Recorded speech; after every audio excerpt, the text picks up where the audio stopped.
Greetings, dear ones. I'm Kryon of Magnetic Service. They say that this is the farewell channel. It is not. It is interesting about the multidimensional aspects of consciousness and love, of compassion and remembrance. All of them carry energies that are not fleeting or transparent. They're physical. You can go and call up a memory and feel it all again. It's not gone. If it were gone, you couldn't do that. It etches itself somewhere, supposedly in your brain, but dear ones, it's part of a conscious remembrance. What you do, what you felt. If it's significant enough, you'll remember it on your last breath. That's how powerful it can be. There is no farewell channel. But this is the end of this particular saga, this tour. And this day in Rome was specific and planned as the last day. I have a question for you.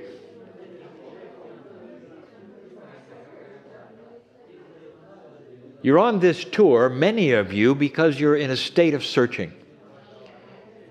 Some of you are seekers and have been all your life. And some of you have just awakened to the potentials that might be there. Each old soul here has their own path, and it is unique. But the new energy of the planet pokes you and asks you questions. Is this accurate? Is this over here real? Why do I feel the way I do, you might say? What is going on with me that would cause weeping? What is going on with me that would cause frustration? Why don't I like this? Why do I like that? When there has been nothing like this happen before. And so I want to address this with another question. If you are aware of the fact that you are here because you're a seeker, do you think it is the first lifetime that you ever did that? Do you think it's the first lifetime that you ever woke up and questioned that which was inside and asked, what about these changes? Is there more? What does it mean to me? What's next? Dear ones, you've done that lifetime after lifetime after lifetime. So then it comes to the next question. If you were indeed a spiritual seeker, is it possible that perhaps that within the history of this country, and especially this city, Rome, and the other country called the Vatican, is it possible that you might have been part, openly, of being a seeker when you felt the love of the Master? How it turned out, that is in your Akash. What it meant to you, that is in your Akash. But some of you were here. Remember, what you see here that represents the Master is from the 12th century. You had hundreds of years to be part of these things. And they weren't always here. They could have been in the buildings of other countries and still had an effect on you of remembrance. Sometimes it's the music. Other times it's the smell of the candles if they are lit properly. And I wanted to take this moment to remind you that it is all there. And a seeker like yourself has probably felt these things before. So many of you, perhaps part of the oldest spiritual system in the West, might have then joined it in some way, or looked at it in some way, or shunned it in some way that would give you a reaction that you had today. There's a lot more. There are no rights and wrongs, dear ones, in the love of God. There's also a review. I say to you this: do not study and be frustrated with the minutiae of love, for it is almost beyond that which is comprehensible to the human being. Evolution will eventually involve consciousness that will fully embrace and understand some of the puzzles that some of you have even today about what might have happened on the planet, what your involvement is, trying to figure these things out.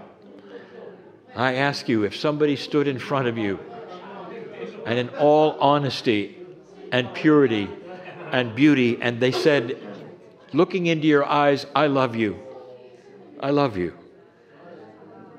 would you then look back at them and say, "Prove it. Prove it. I don't believe you until you prove it"? They wouldn't be able to prove love. It is a multi-dimensional emotion that goes way beyond any logic, any proof, any understanding, and it touches heart to heart to heart. And that is why this is the compassion tour. Looking at everything with the compassion for its time, for its day, perhaps for its appropriateness, and also something that will be controversial that I'll say. Perhaps the compassion tour will be a time to say goodbye to the old energy of this particular belief system, for it will change. For hundreds and hundreds of years, Peter was the rock, and all studies pointed to him. Peter the rock, and all doctrine pointed to him. Dear ones, that's about to change. There'll be an acknowledgement that Peter, as strong and as divine as his words and his beliefs were, represent an older time where human consciousness is beginning to accelerate in love and compassion to better understand what the Master of Love said and meant. He never asked anyone to suffer. He did not say, "I've come here for you to suffer." He never asked anyone to do anything but understand that you could be like him.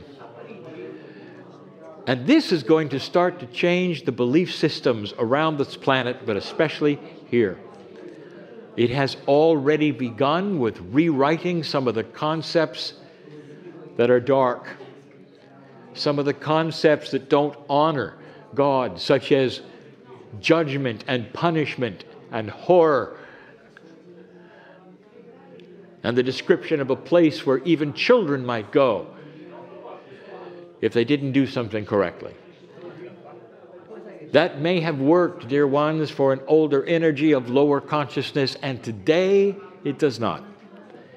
And therefore, what you saw today, the buildings, the museums, all that was history, is about to move off of the peg of an old energy. Dear ones, it will survive, but it will survive in a light that is brighter and more understanding, more forgiving, more friendly, more benevolent, and more compassionate. I want you to remember these days, for when your children's children come here someday, and they look upon the things that you saw it's going to be very different. Very different. But the leadership needs your light, like this country needs your light, like the leadership of all of the countries you come from need your light, in order for harmony to start happening on a regular basis. And it will. I am Kryon. I have come to show you these things are real, not to tread upon anyone's faith or tear away anybody's love, but to enhance it and say, God may be bigger than all of you know. In your heart. Big enough to have created the universe, small enough to fit in your heart. That's how big God is. Go from this place changed, in remembrance of the friendships you've met, and let them remain until your last breath. And so it is.